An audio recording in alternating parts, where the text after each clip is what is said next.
Paper 66, The Planetary Prince of Urantia. The advent of a Lanonandek Son on an average world signifies that will, the ability to choose the path of eternal survival, has developed in the mind of primitive man. But on Urantia, the planetary prince arrived almost 500,000 years after the appearance of human will. About 500,000 years ago, and concurrent with the appearance of the six-colored or Sangic races, Caligastia, the planetary prince, arrived on Urantia. There were almost 1/2 billion primitive human beings on Earth at the time of the prince's arrival, and they were well scattered over Europe, Asia, and Africa. The prince's headquarters, established in Mesopotamia, was at about the center of world population. Prince Caligastia. Caligastia was a Lanonandek Son, number 9344 of the secondary order. He was experienced in the administration of the affairs of the local universe in general, and, during later ages, with the management of the local system of Satania in particular.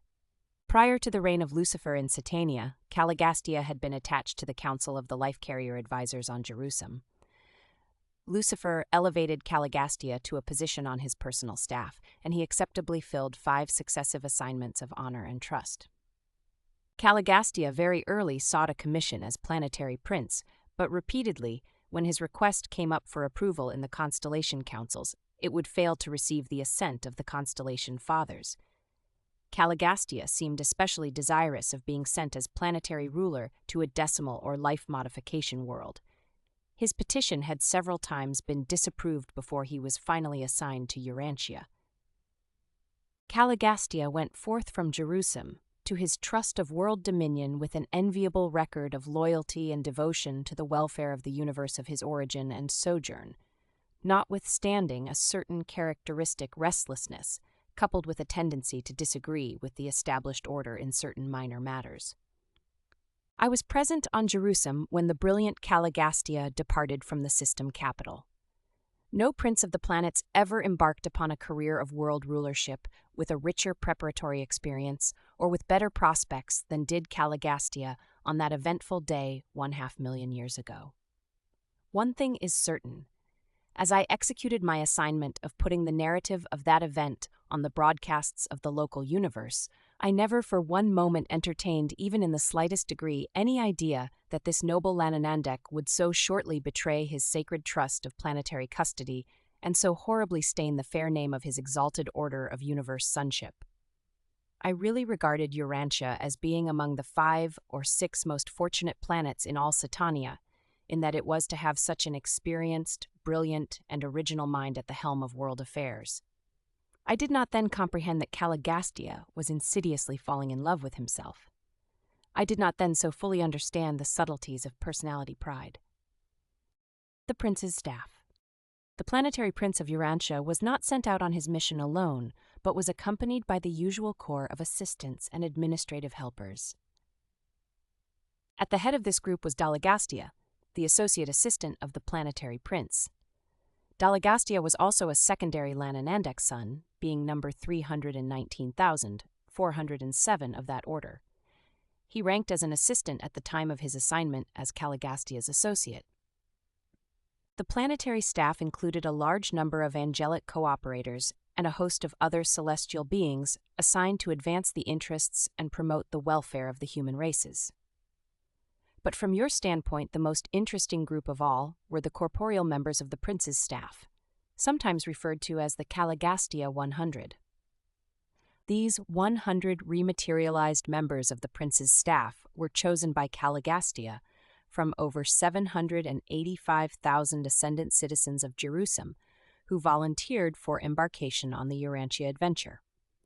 Each one of the chosen 100 was from a different planet, and none of them were from Urantia. These Jerusalemite volunteers were brought by seraphic transport direct from the system capital to Urantia, and upon arrival they were held in seraphim femed until they could be provided with personality forms of the dual nature of special planetary service, literal bodies consisting of flesh and blood but also attuned to the life circuits of the system. Sometime before the arrival of these 100 Jerusalem citizens, the 2 supervising life carriers resident on Urantia having previously perfected their plans, petitioned Jerusalem and Urantia for permission to transplant the life plasm of 100 selected survivors of the Andon and Fonta stock into the material bodies to be projected for the corporeal members of the prince's staff. The request was granted on Jerusalem and approved on Urantia. Accordingly, 50 males and 50 females of the Andon and Fonta posterity, representing the survival of the best strains of that unique race, were chosen by the life carriers. With one or two exceptions, these Andonite contributors to the advancement of the race were strangers to one another. They were assembled from widely separated places by coordinated thought adjuster direction and seraphic guidance at the threshold of the planetary headquarters of the prince. Here the 100 human subjects were given into the hands of the highly skilled volunteer commission from Avalon, who directed the material extraction of a portion of the life plasm of these Andon descendants. This living material was then transferred to the material bodies constructed for the use of the 100 Jerusalemite members of the prince's staff. Meantime, these newly arrived citizens of the system capital were held in the sleep of seraphic transport. These transactions, together with the literal creation of special bodies for the Caligastia 100, gave origin to numerous legends, many of which subsequently became confused with the later traditions concerning the planetary installation of Adam and Eve. The entire transaction of repersonalization, from the time of the arrival of the seraphic transports bearing the 100 Jerusalem volunteers until they became conscious, threefold beings of the realm, consumed exactly 10 days. Dalamatia, the city of the prince. The headquarters of the planetary prince was situated in the Persian Gulf region of those days in the district corresponding to later Mesopotamia. The climate and landscape in the Mesopotamia of those times were in every way favorable to the undertakings of the prince's staff and their assistants, very different from conditions which have sometimes since prevailed. It was necessary to have such a favoring climate as a part of the natural environment designed to induce primitive Urantians to make certain initial advances in culture and civilization. The one great task of those ages was to transform man from a hunter to a herder, with the hope that later on he would evolve into a peace-loving, home-abiding farmer. The headquarters of the planetary prince on Urantia was typical of such stations on a young and developing sphere. The nucleus of the prince's settlement was a very simple but beautiful city, enclosed within a wall 40 feet high. This world center of culture was named Dalamatia in honor of Caligastia. The city was laid out in 10 subdivisions with the headquarters mansions of the 10 councils of the corporeal staff situated at the centers of these subdivisions. Centermost in the city was the Temple of the Unseen Father. The administrative headquarters of the prince and his associates was arranged in 12 chambers immediately grouped about the temple itself. The buildings of Dalamatia were all 1 story except the council headquarters, which were 2 stories, and the central temple of the Father of All, which was small but 3 stories in height. The city represented the best practices of those early days in building material, brick. Very little stone or wood was used. Home building and village architecture among the surrounding peoples were greatly improved by the Dalamatian example. Near the prince's headquarters there dwelt all colors and strata of human beings, and it was from these nearby tribes that the first students of the prince's schools were recruited. Although these early schools of Dalamatia were crude, they provided all that could be done for the men and women of that primitive age. The prince's corporeal staff continuously gathered about them, the superior individuals of the surrounding tribes, and after training and inspiring these students, sent them back as teachers and leaders of their respective peoples. Early days of the 100. The arrival of the prince's staff created a profound impression. While it required almost 1,000 years for the news to spread abroad, those tribes near the Mesopotamian headquarters were tremendously influenced by the teachings and conduct of the 100 new sojourners on Urantia. And much of your subsequent mythology grew out of the garbled legends of these early days, when these members of the prince's staff were repersonalized on Urantia as supermen. The serious obstacle to the good influence of such extraplanetary teachers is the tendency of mortals to regard them as gods. But aside from the technique of their appearance on Earth, the Caligastia 150 men and 50 women did not resort to supernatural methods nor superhuman manipulations. But the corporeal staff were nonetheless superhuman. They began their mission on Urantia as extraordinary threefold beings. Number 1, they were corporeal and relatively human, for they embodied the actual life plasm of one of the human races, the andonic life plasm of Urantia. These 100 members of the prince's staff were divided equally as to sex and in accordance with their previous mortal status. Each person of this group was capable of becoming co-parental to some new order of physical being, but they had been carefully instructed to resort to parenthood only under certain conditions. It is customary for the corporeal staff of a planetary prince to procreate their successors sometime prior to retiring from special planetary service. Usually this is at, or shortly after, the time of the arrival of the planetary Adam and Eve. These special beings therefore had little or no idea as to what type of material creature would be produced by their sexual union. And they never did know. Before the time for such a step in the prosecution of their world work, the entire regime was upset by rebellion, and those who later functioned in the parental role had been isolated from the life currents of the system. In skin color and language, these materialized members of Caligastia's staff followed the andonic race. They partook of food as did the mortals of the realm, with this difference. The recreated bodies of this group were fully satisfied by a non-flesh diet. This was one of the considerations which determined their residence in a warm region abounding in fruits and nuts. The practice of subsisting on a non-flesh diet dates from the times of the Caligastia 100, for this custom spread near and far to affect the eating habits of many surrounding tribes, groups of origin in the once exclusively meat-eating evolutionary races. Number 2. The 100 were material but superhuman beings, having been reconstituted on Urantia as unique men and women of a high and special order. This group, while enjoying provisional citizenship on Jerusalem, were as yet unfused with their thought adjusters, and when they volunteered and were accepted for planetary service in liaison with the descending orders of sonship, their adjusters were detached. But these Jerusalemites were superhuman beings. They possessed souls of ascendant growth. During the mortal life in the flesh, the soul is of embryonic estate. It is born, resurrected, in the Urantia life and experiences growth through the successive Urantia worlds, and the souls of the Caligastia 100 had thus expanded through the progressive experiences of the 7 mansion worlds to citizenship status on Jerusalem. In conformity to their instructions, the staff did not engage in sexual reproduction, but they did painstakingly study their personal constitutions, and they carefully explored every imaginable phase of intellectual, mind, and Urantia soul liaison. And it was during the 33rd year of their sojourn in Dalamatia, long before the wall was completed, that number 2 and number 7 of the day-night group accidentally discovered a phenomenon attendant upon the liaison of their Urantia selves, supposedly non-sexual and non-material. And the result of this adventure proved to be the first of the primary midway creatures. This new being was wholly visible to the planetary staff and to their celestial associates, but was not visible to the men and women of the various human tribes. Upon authority of the planetary prince, the entire corporeal staff undertook the production of similar beings, and all were successful, following the instructions of the pioneer day-night pair. Thus did the prince's staff eventually bring into being the original core of 50,000 primary midwayers. These mid-type creatures were of great service in carrying on the affairs of the world's headquarters. They were invisible to human beings, but the primitive sojourners at Dalamatia were taught about these unseen semi-spirits, and for ages they constituted the sum total of the spirit world to these evolving mortals.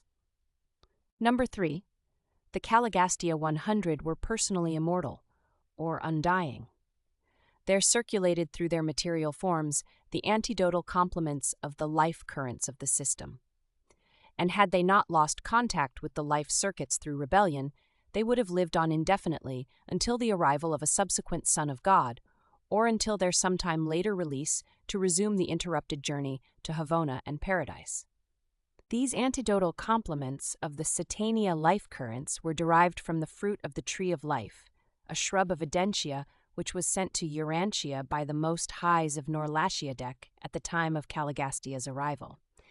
In the days of Dalamatia, this tree grew in the central courtyard of the Temple of the Unseen Father, and it was the fruit of the Tree of Life that enabled the material and otherwise mortal beings of the prince's staff to live on indefinitely as long as they had access to it. While of no value to the evolutionary races, this supersustenance was quite sufficient to confer continuous life upon the Caligastia 100 and also upon the 100 modified Andinites who were associated with them. It should be explained in this connection that, at the time the 100 Andinites contributed their human germplasm to the members of the prince's staff, the life carriers introduced into their mortal bodies the complement of the system circuits, and thus were they enabled to live on concurrently with the staff, century after century, in defiance of physical death. Eventually, the 100 Andinites were made aware of their contribution to the new forms of their superiors, and these same 100 children of the Andon tribes were kept at headquarters as the personal attendants of the prince's corporeal staff. Organization of the 100. The 100 were organized for service in 10 autonomous councils of 10 members each. When 2 or more of these 10 councils met in joint session, such liaison gatherings were presided over by Caligastia. These 10 groups were constituted as follows. Number 1. The Council on Food and Material Welfare. This group was presided over by Aang.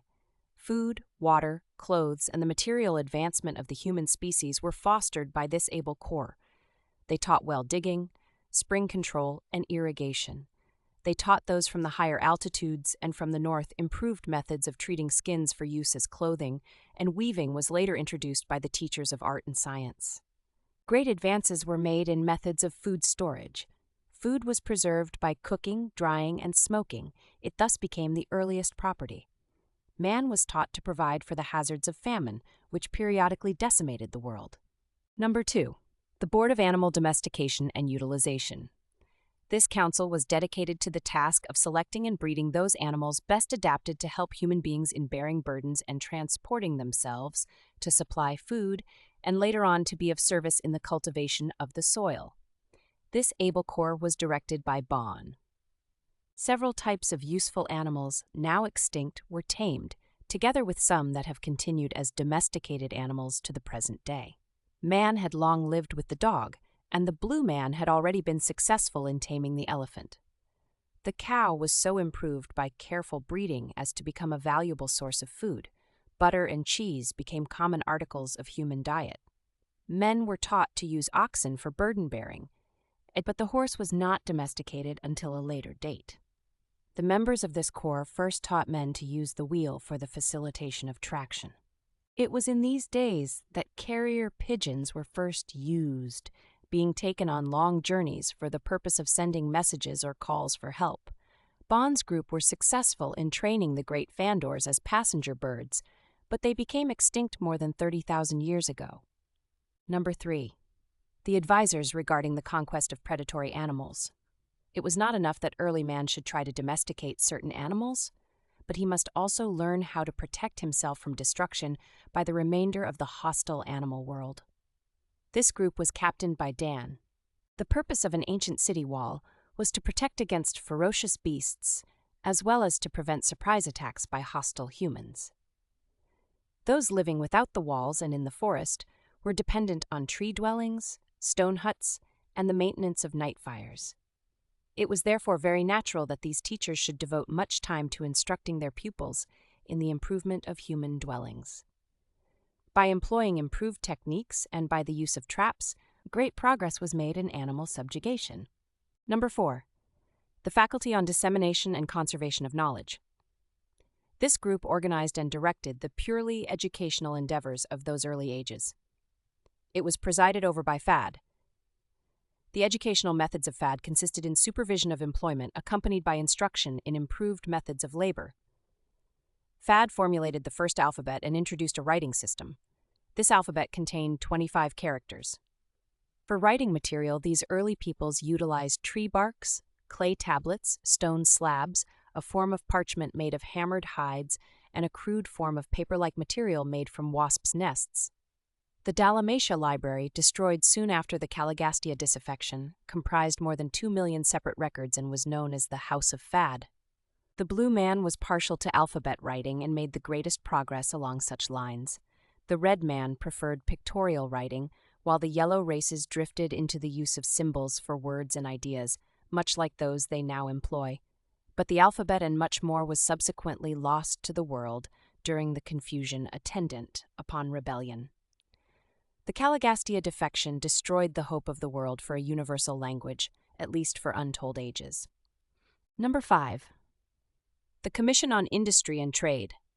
This council was employed in fostering industry within the tribes and in promoting trade between the various peace groups.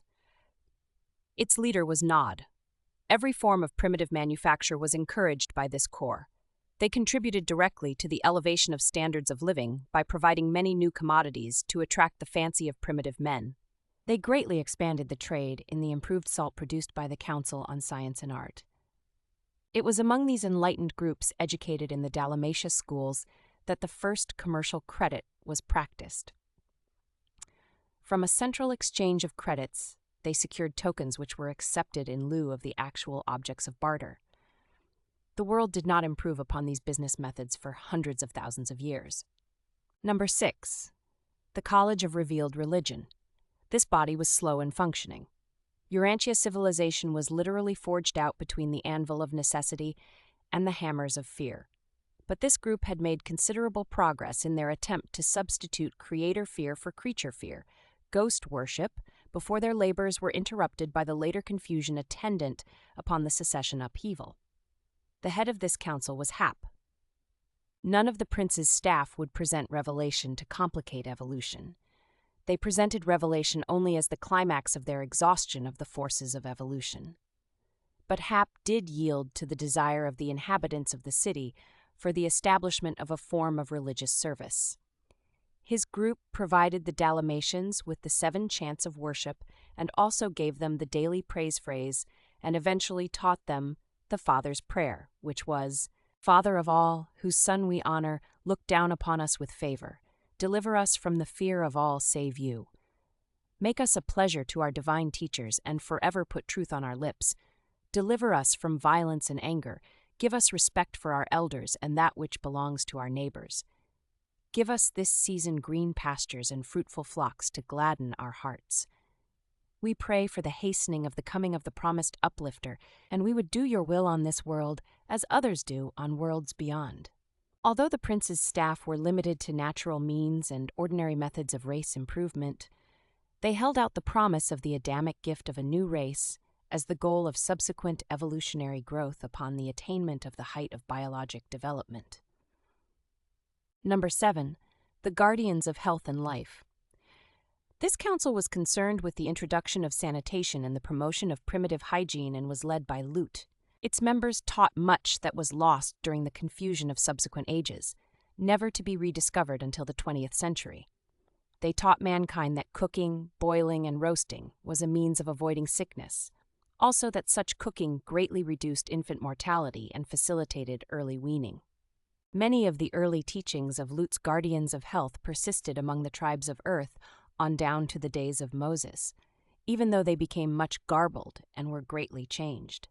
The great obstacle in the way of promoting hygiene among these ignorant peoples consisted in the fact that the real causes of many diseases were too small to be seen by the naked eye, and also because they all held fire in superstitious regard. It required thousands of years to persuade them to burn refuse. In the meantime, they were urged to bury their decaying rubbish. The great sanitary advance of this epoch came from the dissemination of knowledge regarding the health-giving and disease-destroying properties of sunlight. Before the prince's arrival, bathing had been an exclusively religious ceremonial. It was indeed difficult to persuade primitive men to wash their bodies as a health practice. Lut finally induced the religious teachers to include cleansing with water as a part of the purification ceremonies to be practiced in connection with the noontime devotions once a week in the worship of the Father of all. These guardians of health also sought to introduce handshaking in substitution for saliva exchange or blood drinking as a seal of personal friendship and as a token of group loyalty. But when out from under the compelling pressure of the teachings of their superior leaders, these primitive peoples were not slow in reverting to their former health-destroying and disease-breeding practices of ignorance and superstition. Number 8. The Planetary Council on Art and Science. This corps did much to improve the industrial technique of early man and to elevate his concepts of beauty. Their leader was Mech. Art and science were at a low ebb throughout the world, but the rudiments of physics and chemistry were taught the Dalamatians. Pottery was advanced, decorative arts were all improved, and the ideals of human beauty were greatly enhanced. But music made little progress until after the arrival of the violet race. These primitive men would not consent to experiment with steam power, notwithstanding the repeated urgings of their teachers. Never could they overcome their great fear of the explosive power of confined steam. They were, however, finally persuaded to work with metals and fire, although a piece of red-hot metal was a terrorizing object to early man. Mech did a great deal to advance the culture of the Andonites and to improve the art of the blue man. A blend of the blue man with the Andon stock produced an artistically gifted type, and many of them became master sculptors. They did not work in stone or marble, but their works of clay, hardened by baking, adorned the gardens of Dalamatia. Great progress was made in the home arts, most of which were lost in the long and dark ages of rebellion, never to be rediscovered until modern times. Number 9. The Governors of Advanced Tribal Relations. This was the group entrusted with the work of bringing human society up to the level of statehood. Their chief was Tut. These leaders contributed much to bringing about intertribal marriages. They fostered courtship and marriage after due deliberation and full opportunity to become acquainted. The purely military war dances were refined and made to serve valuable social ends. Many competitive games were introduced, but these ancient folk were a serious people. Little humor graced these early tribes. Few of these practices survived the subsequent disintegration of planetary insurrection. Tut and his associates labored to promote group associations of a peaceful nature, to regulate and humanize warfare, to coordinate intertribal relations, and to improve tribal governments. In the vicinity of Dalamatia there developed a more advanced culture, and these improved social relations were very helpful in influencing more remote tribes. But the pattern of civilization prevailing at the prince's headquarters was quite different from the barbaric society evolving elsewhere, just as the 20th century society of Cape Town, South Africa, is totally unlike the crude culture of the diminutive Bushmen to the north. Number 10. The Supreme Court of Tribal Coordination and Racial Cooperation. This Supreme Council was directed by Van and was the court of appeals for all of the other 9 special commissions charged with the supervision of human affairs. This council was one of wide function, being entrusted with all matters of earthly concern which were not specifically assigned to the other groups. This selected corps had been approved by the Constellation Fathers of Edentia before they were authorized to assume the functions of the Supreme Court of Urantia. The Prince's reign. The degree of a world's culture is measured by the social heritage of its native beings, and the rate of cultural expansion is wholly determined by the ability of its inhabitants to comprehend new and advanced ideas. Slavery to tradition produces stability and cooperation by sentimentally linking the past with the present, but it likewise stifles initiative and enslaves the creative powers of the personality. The whole world was caught in the stalemate of tradition-bound mores when the Caligastia 100 arrived and began the proclamation of the new gospel of individual initiative within the social groups of that day. But this beneficent rule was so soon interrupted that the races never have been wholly liberated from the slavery of custom. Fashion still unduly dominates Urantia. The Caligastia 100, graduates of the Satania Mansion worlds, well knew the arts and culture of Jerusalem, but such knowledge is nearly valueless on a barbaric planet populated by primitive humans. These wise beings knew better than to undertake the sudden transformation, or the en masse uplifting of the primitive races of that day. They well understood the slow evolution of the human species, and they wisely refrained from any radical attempts at modifying man's mode of life on Earth. Each of the 10 planetary commissions set about slowly and naturally to advance the interests entrusted to them. Their plan consisted in attracting the best minds of the surrounding tribes, and after training them, sending them back to their people as emissaries of social uplift. Foreign emissaries were never sent to a race except upon the specific request of that people. Those who labored for the uplift and advancement of a given tribe or race were always natives of that tribe or race. The 100 would not attempt to impose the habits and mores of even a superior race upon another tribe. Always they patiently worked to uplift and advance the time-tried mores of each race. The simple folk of Urantia brought their social customs to Dalamatia, not to exchange them for new and better practices, but to have them uplifted by contact with a higher culture and by association with superior minds. The process was slow but very effectual. The Dalamatia teachers sought to add conscious social selection to the purely natural selection of biologic evolution. They did not derange human society, but they did markedly accelerate its normal and natural evolution. Their motive was progression by evolution and not revolution by revelation.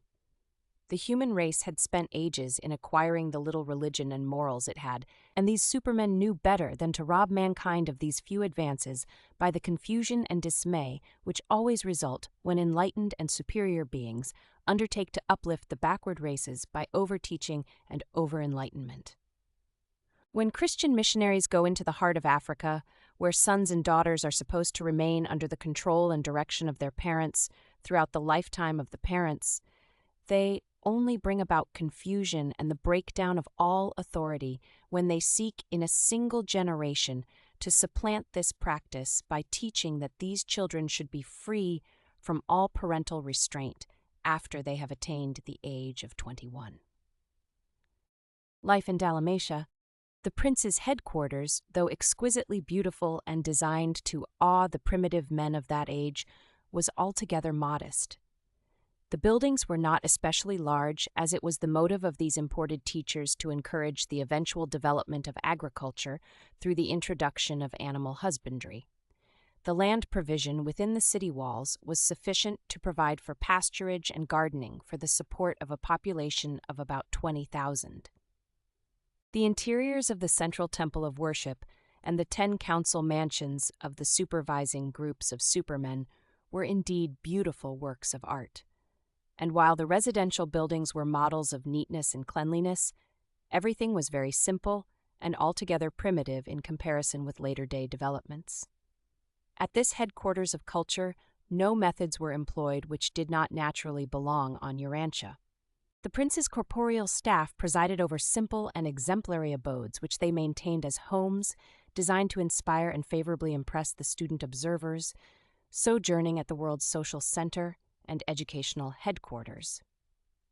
The definite order of family life and the living of one family together in one residence of comparatively settled location date from these times of Dalamatia and were chiefly due to the example and teachings of the 100 and their pupils.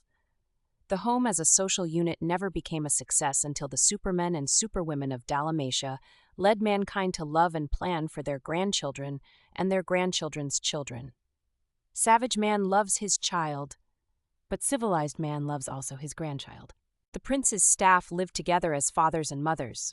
True, they had no children of their own, but the 50 pattern homes of Dalamatia never sheltered less than 500 adopted little ones assembled from the superior families of the Andonic and Sangic races.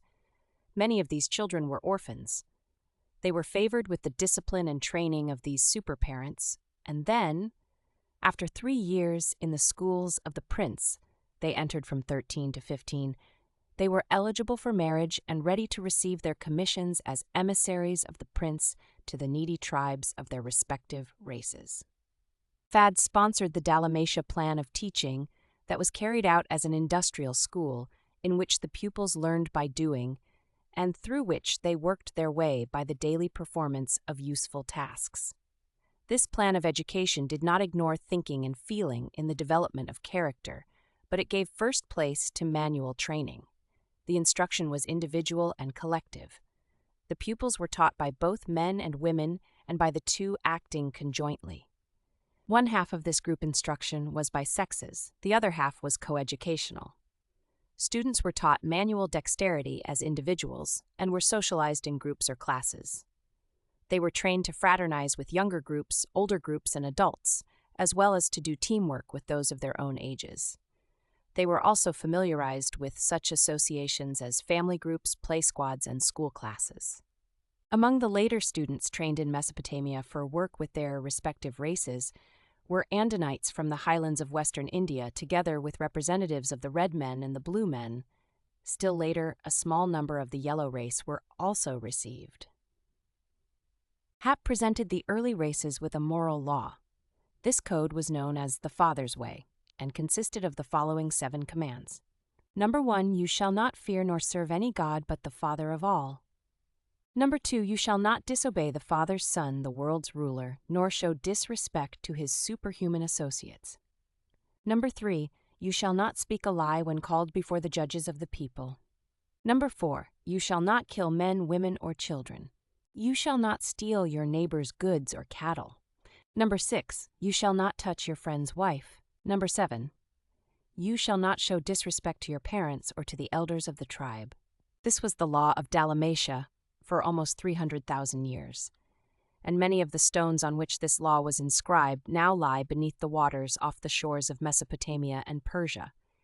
It became the custom to hold one of these commands in mind for each day of the week, using it for salutations and mealtime thanksgiving. The time measurement of these days was the lunar month, this period being reckoned as 28 days. That, with the exception of day and night, was the only time reckoning known to the early peoples. The 7-day week was introduced by the Dalamatia teachers and grew out of the fact that 7 was 1/4 of 28.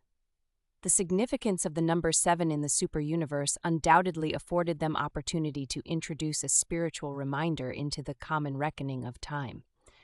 But there is no natural origin for the weekly period. The country around the city was quite well settled within a radius of 100 miles. Immediately surrounding the city, hundreds of graduates of the prince's schools engaged in animal husbandry and otherwise carried out the instruction they had received from his staff and their numerous human helpers. A few engaged in agriculture and horticulture. Mankind was not consigned to agricultural toil as the penalty of supposed sin. "In the sweat of your face shall you eat the fruit of the fields," was not a sentence of punishment pronounced because of man's participation in the follies of the Lucifer rebellion under the leadership of the traitorous Caligastia. The cultivation of the soil is inherent in the establishment of an advancing civilization on the evolutionary worlds, and this injunction was the center of all teaching of the Planetary Prince and his staff throughout the 300,000 years which intervened between their arrival on Urantia and those tragic days when Caligastia threw in his lot with the rebel Lucifer. Work with the soil is not a curse. Rather, is it the highest blessing to all who are thus permitted to enjoy the most human of all human activities. At the outbreak of the rebellion, Dalamatia had a resident population of almost 6,000. This number includes the regular students, but does not embrace the visitors and observers, who always numbered more than 1,000. But you can have little or no concept of the marvelous progress of those faraway times. Practically all of the wonderful human gains of those days were wiped out by the horrible confusion and abject spiritual darkness, which followed the Caligastia catastrophe of deception and sedition. Misfortunes of Caligastia. In looking back over the long career of Caligastia, we find only one outstanding feature of his conduct that might have challenged attention. He was ultra-individualistic. He was inclined to take sides with almost every party of protest, and he was usually sympathetic with those who gave mild expression to implied criticism. We detect the early appearance of this tendency to be restless under authority, to mildly resent all forms of supervision. While slightly resentful of senior counsel, and somewhat restive under superior authority, nonetheless, whenever a test had come, he had always proved loyal to the universe rulers and obedient to the mandates of the constellation fathers. No real fault was ever found in him up to the time of his shameful betrayal of Urantia. It should be noted that both Lucifer and Caligastia had been patiently instructed and lovingly warned, respecting their critical tendencies and the subtle development of their pride of self and its associated exaggeration of the feeling of self-importance. But all of these attempts to help had been misconstrued as unwarranted criticism and as unjustified interference with personal liberties. Both Caligastia and Lucifer judged their friendly advisors as being actuated by the very reprehensible motives which were beginning to dominate their own distorted thinking and misguided planning. They judged their unselfish advisors by their own evolving selfishness. From the arrival of Prince Caligastia, planetary civilization progressed in a fairly normal manner for almost 300,000 years. Aside from being a life modification sphere and therefore subject to numerous irregularities and unusual episodes of evolutionary fluctuation, Urantia progressed very satisfactorily in its planetary career up to the times of the Lucifer Rebellion and the concurrent Caligastia betrayal. All subsequent history has been definitely modified by this catastrophic blunder, as well as by the later failure of Adam and Eve to fulfill their planetary mission. The Prince of Urantia went into darkness at the time of the Lucifer Rebellion, thus precipitating the long confusion of the planet. He was subsequently deprived of sovereign authority by the coordinate action of the constellation rulers and other universe authorities. He shared the inevitable vicissitudes of isolated Urantia down to the time of Adam's sojourn on the planet, and contributed something to the miscarriage of the plan to uplift the mortal races through the infusion of the lifeblood of the new violet race, the descendants of Adam and Eve. The power of the fallen prince to disturb human affairs was enormously curtailed by the mortal incarnation of Macaventa Melchizedek in the days of Abraham, and subsequently, during the life of Michael in the flesh, this traitorous prince was finally shorn of all authority on Urantia. The doctrine of a personal devil on Urantia, though it had some foundation in the planetary presence of the traitorous and iniquitous Caligastia, was nevertheless wholly fictitious in its teachings that such a devil could influence the normal human mind against its free and natural choosing. Even before Michael's bestowal on Urantia, neither Caligastia nor Dalagastia was ever able to oppress mortals or to coerce any normal individual into doing anything against the human will. The free will of man is supreme in moral affairs. Even the indwelling thought adjuster refuses to compel man to think a single thought or to perform a single act against the choosing of man's own will. And now this rebel of the realm, shorn of all power to harm his former subjects, awaits the final adjudication by the Uversa Ancients of Days of all who participated in the Lucifer Rebellion, presented by a Melchizedek of Nebadon.